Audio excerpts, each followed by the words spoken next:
खूंटी में high profile triple murder case का 7 दिन में झारखंड पुलिस ने खुलासा कर दिया। वारदात में शामिल 4 आरोपियों को पकड़ा गया है। वहीं जमीन के एक टुकड़े के लिए वारदात को अंजाम दिए जाने के खुलासे के बाद हर कोई सन्न है। खूंटी में ट्रिपल मर्डर केस का खुलासा।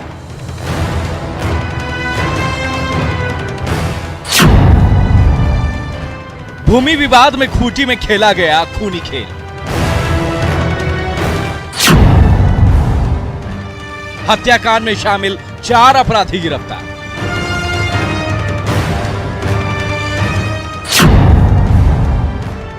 दो शूटर के साथ 2 साजिशकर्ता भी पकड़ा।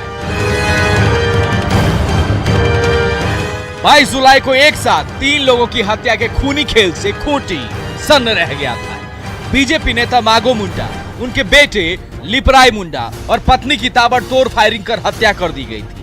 मृतक मागो मुंडा बीजेपी के अनुसूचित जनजाति मोर्चा की कार्य समिति के सदस्य थे। हाई प्रोफाइल मर्डर केस को सुलझाना पुलिस के लिए बड़ी चुनौती थी और वारदात के 7 दिन के बाद पुलिस ने आखिरकार पूरे मामले का खुलासा कर दिया। इस कांड के उद्भेदन में अभी तक जो तथ्य सामने आए हैं उसके अनुसार इस कांड को कुल 8 अपराधकर्मियों के द्वारा अंजाम दिया गया था। झारखंड पुलिस और खासकर खूंटी पुलिस की जो टीमें लगातार इस क्रम में अनुसंधान कर छापामारी कर रही थी, उसे इसमें से 4 अपराधकर्मियों को गिरफ्तार करने में अभी तक सफलता प्राप्त हुई है। इसमें मुख्य रूप से जो 2 साजिशकर्ता है, इस पूरे घटनाक्रम की साजिश जिन्होंने रची, वो दोनों मुख्य साजिशकर्ता भी पुलिस के द्वारा गिरफ्तार किए गए हैं। गिरफ्तार अपराधियों के पास से हत्याकांड में इस्तेमाल किए गए हथियार के साथ ही मर्डर के लिए सुपारी के तौर पर दी गई राशि भी जब्त की गई। इस कांड को कारित करने में इस्तेमाल किए गए हथियारों में से 3 हथियार पुलिस के द्वारा बरामद किए गए हैं अभी तक। इस कांड में प्रयुक्त मोटरसाइकिल, मोबाइल फोन्स ये भी बरामद हुए हैं। इसके अतिरिक्त लगभग 5 लाख की राशि जिसका कि भुगतान इस हत्याकांड के क्रम में अभियुक्तों को करना था साजिशकर्ताओं के द्वारा, वो राशि भी जो है पुलिस के द्वारा छापामारी कर जब्त की गई है। ट्रिपल मर्डर के बाद शुरुआत में नक्सलियों पर भी शक की सुई घूम रही थी, लेकिन आखिर क्या रही हत्याकांड की वजह, खुलासा किया खुद डीआईजी ने।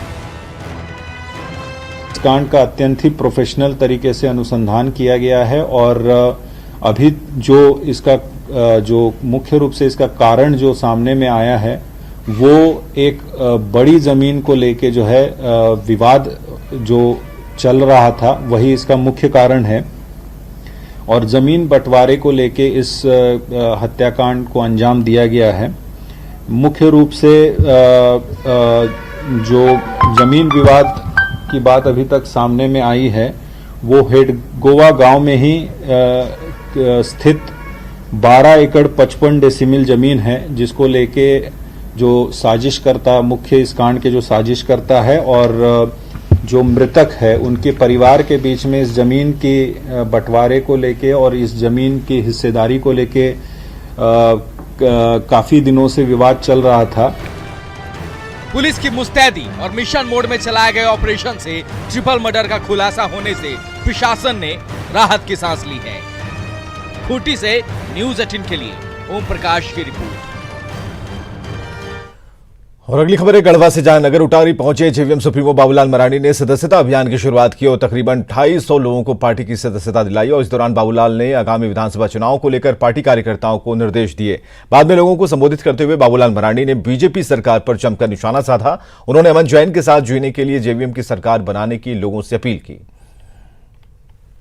आपको लगता है कि इस प्रदेश के अंदर में एक प्रकार से एक नया उत्पाद लोगों ने बताया, और जितने भी लोग पकड़े गए, जहां कहीं भी उत्तर सरकार ने जांच की, तो उस जांच में भारतीय जनता पार्टी से जुड़े हुए लोग शामिल मिले, उसके संगठन से जुड़े हुए लोग शामिल मिले। और इसलिए मैं आज आप सब लोगों से यही कहने के लिए आया हूं कि अगर इस राज्य में अमन चैन चाहते हो, इस राज्य में कानून की राज स्थापित करना चाहते हैं, तो इस प्रदेश में झारखंड विकास मोर्चा को साथ देना, झारखंड विकास मोर्चा को सहयोग देना। पलामू पुलिस ने जेजेएमपी नक्सली के नाम पर इलाके में आतंक फैला रखा है और अपराधी इंदल पासवान को गिरफ्तार किया गया है। पुलिस ने उसके पास से एक पिस्टल बरामद किया। दरअसल इंदल कुछ लोगों के साथ एक संगठन बनाकर जेजेएमपी के नाम पर ठेकेदारों से लेवी वसूल रहा था। हालांकि इंदल के साथी पुलिस की गिरफ्त से बाहर हैं। इंदल के खिलाफ पहले से भी डकैती, लूट के दर्जनों मामले दर्ज हैं। इसका खुलासा एसपी अजय लिंडा ने किया। अभी ये एक जेजेएमपी की पर्चा बनाकर लोगों से कहता था कि हम जेजेपी के सदस्य हैं, जेजेपी के कमांडर हैं, उसके नाम से पैसा वसूली करता था या मांगता था पैसा। उसकी गिरफ्तारी हुई है। इसके पास में एक देसी कट्टा और उसमें 8 mm एक जिंदा गोली प्राप्त हुई है, एक मोटरसाइकिल प्राप्त हुई है, इसमें नंबर प्लेट नहीं है। पूर्वी सिंहभूम के एसएसपी अनूप बिरतरे ने घाटशिला थाना और घाटशिला जेल का निरीक्षण कर आपराधिक मामलों के निष्पादन की जांच की। सीसीटीवी कैमरे सही तरीके से काम कर रहे हैं या नहीं, उन्होंने इसकी जांच भी की। और इस दौरान सारे थानों को अलर्ट जारी करते हुए 28 जुलाई से 3 अगस्त तक नक्सलियों की शहादत हफ्ते के दौरान सतर्कता बरतने का निर्देश दिया। नक्सल गतिविधियों पर अंकुश लगाने के लिए एसपी ने सर्च अभियान तेज करने को कहा है और यह जानकारी भी दी कि कंप्यूटर तकनीक के माध्यम से अपराधियों की सूची तैयार की जा रही है ताकि उन पर लगातार नजर बनाए रखी जाए।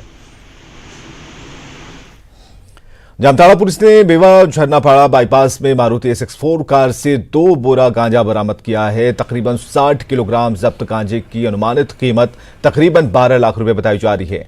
एसपी के निर्देश पर की गई इस कार्रवाई में पुलिस ने गांजा को जब्त किया है, लेकिन अपराधी भाग निकले। जानकारी के मुताबिक इस गांजे को जामताड़ा में ही खपाने की योजना थी।